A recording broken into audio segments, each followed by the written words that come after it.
The congressional hearing that changed everything. Picture this. You're sitting in a congressional hearing room, cameras rolling, when suddenly someone drops a bombshell that changes everything. The words hit like a punch to the gut, and the entire room goes dead silent. That's exactly what happened when J.D. Vance looked directly at Representative Jasmine Crockett and said something that would spark a national conversation about merit, prejudice, and who really deserves to be in power. The setup: it was supposed to be a routine hearing about equity in higher education.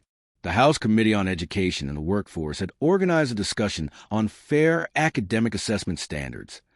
Jasmine Crockett, one of the few black female legislators who had risen from public schools on a full scholarship, was there as a special guest. J.D. Vance, the senator from Ohio, was a rebuttal speaker, representing a group pushing to reevaluate college admission standards. These two weren't strangers. They'd faced off before on CNN in a debate titled, "Does Success Come from Effort or Privilege?" Even then, the tension was palpable. J.D. had made his point clear. "I grew up in a family plagued by addiction where no one went to college. I know what it means to overcome adversity." Jasmine's response was simple but cutting. "I grew up in a place where adversity wasn't a condition. It was a default. But I never used that to ask for sympathy." From that moment, they stood on opposite sides. J.D. used his poverty to justify his merit. Jasmine refused to use her past to buy compassion. The confrontation. The hearing started normally enough. J.D. opened with his familiar refrain: "I believe in education, but I don't believe merit can be distributed based on race or gender. When we change admission criteria just to achieve diversity, we sacrifice quality." A few people nodded in agreement. Jasmine didn't interrupt. When her turn came, she spoke slowly and deliberately. "I don't represent a race. I represent the truth. And the truth is many people like me have had to work twice as hard just to be seen as ordinary. If there's injustice, it's not in admissions policies. It's in the assumption that we don't belong." The atmosphere was tense, but professional, until J.D. made his move. The bombshell. "Mr. Chairman," J.D. said, his voice steady and composed, "I propose that Representative Crockett publicly release her full college transcript so that voters have a right to evaluate the academic competence of those who make our laws." The words landed like a thunderclap. The room fell completely still. Reporters stood up, adjusting their microphones. Cameras swiveled from J.D. to Jasmine. Jasmine didn't blink. She didn't retaliate. She simply closed her notebook and looked at J.D. with a gaze that seemed accustomed to this kind of challenge, the kind that often masks deep-rooted prejudice behind a veneer of fairness. J.D. continued, "This is nothing personal, but if I, someone from a poor background, was once questioned about my qualifications, then it's only fair we hold everyone to the same standard." Some people in the room began to nod. The cameras focused on Jasmine's expressionless face. She remained perfectly still, hands resting on the table, as if she knew that some things don't need to be said right away, because someone else would speak at the right time, raising the stakes. J.D. wasn't done. He pulled out a printed sheet and held it up.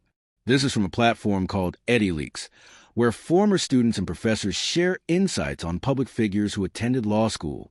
Someone claiming to be a former professor questions the authenticity of Representative Crockett's transcript. A murmur rippled through the room. All cameras turned to Jasmine. She didn't smile, didn't rush to respond. She simply turned a page in her notebook and asked, "Senator Vance, please clarify. What exactly do you want me to prove? A grade, a ranking, or an entire life?" The question cut clean through the polite veneer of the debate. J.D. stepped forward. "If I was ever questioned about my record, I was ready to share it, good or bad. But when someone avoids answering a simple question, it's often because there's something to hide."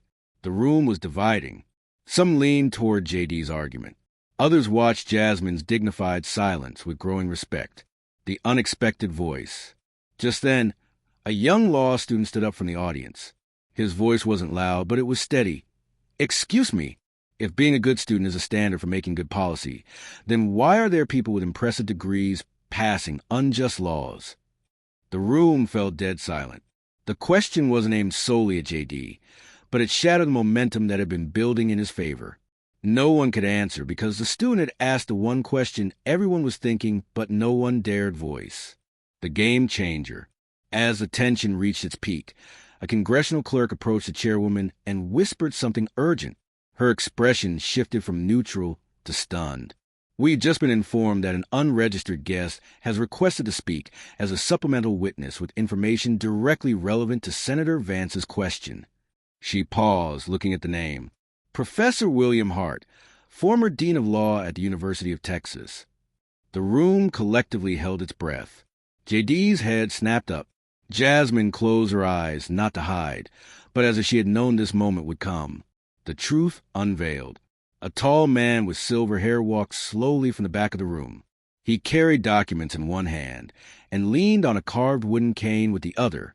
Professor William Hart didn't need a microphone. His voice was deep and clear enough that everyone listened. I apologize for not registering in advance, but I'm here as someone who has taught both central figures in today's debate. He opened his folder and pulled out a yellowed but perfectly preserved document. This is not a transcript. I brought something else. He held up a copy of Jasmine Crockett's senior thesis.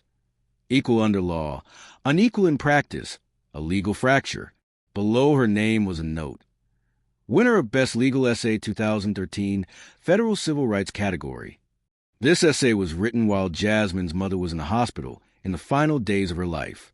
I was the one who approved her extension request, but she turned it down.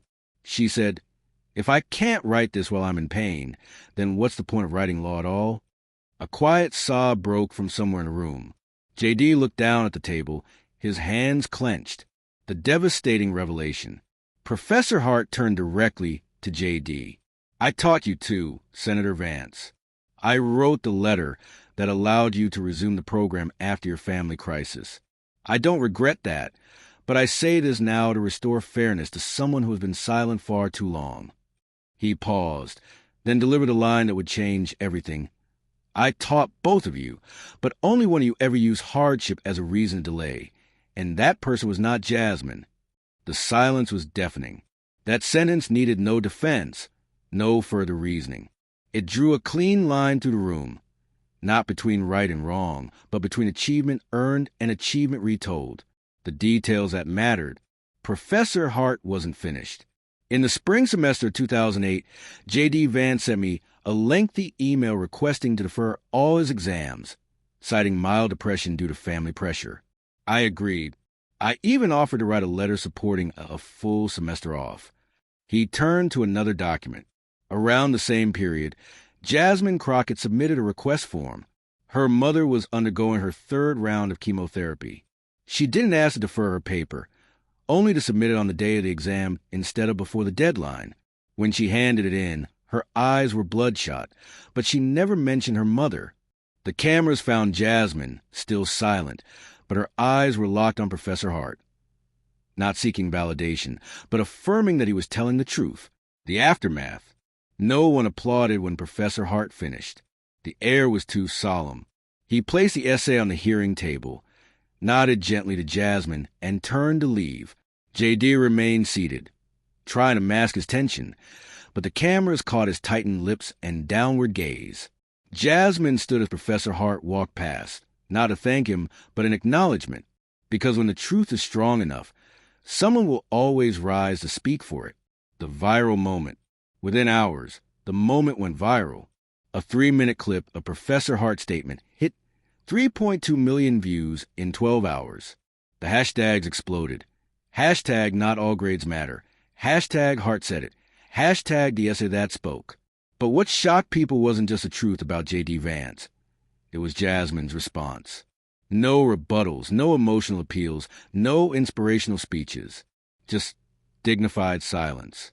A law student at Columbia wrote, "I used to think silence was weakness. Now I understand it's the choice of someone with dignity." The ripple effect. Universities from Yale to Howard released statements calling for new discussions about how we evaluate leadership. A Harvard professor commented on Jasmine's thesis. "If this essay had been written by a white student in an Ivy League school, we'd have made it required reading by now." Meanwhile, J.D. Vance's office remained completely silent. His press team declined all interviews, issuing only The senator currently has no comment on the matter. That silence wasn't composed, it was evasive, and the public noticed the difference. The final word. Jasmine Crockett did only one thing amid the firestorm. She posted a single sentence on social media. Not everyone in the same class learns the same lesson. No hashtags, no photos. It was shared 1.2 million times in 2 days. When asked by a reporter she thought she had won, Jasmine paused, smiled slightly, and said, "I wasn't there to win. I was there so someone could learn what they needed to." The lasting impact. The Atlantic named the moment between Jasmine and Professor Hart the political image of the year. Time magazine called it the moment silence changed the tone of a nation. In high schools across the country, students began talking more open about the purpose of learning, not just to earn grades, but to understand who's doing the grading and why. Sometimes the most powerful thing you can do is not speak at all. Sometimes you just need to trust that the right person will say the right thing at the right moment. And sometimes the truth doesn't need to be shouted.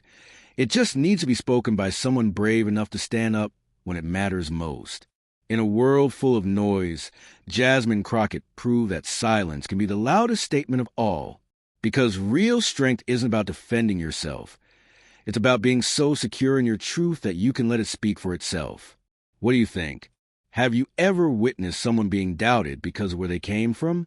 Sometimes the most educated person in the room is the one who knows when to stay quiet and let their work do the talking.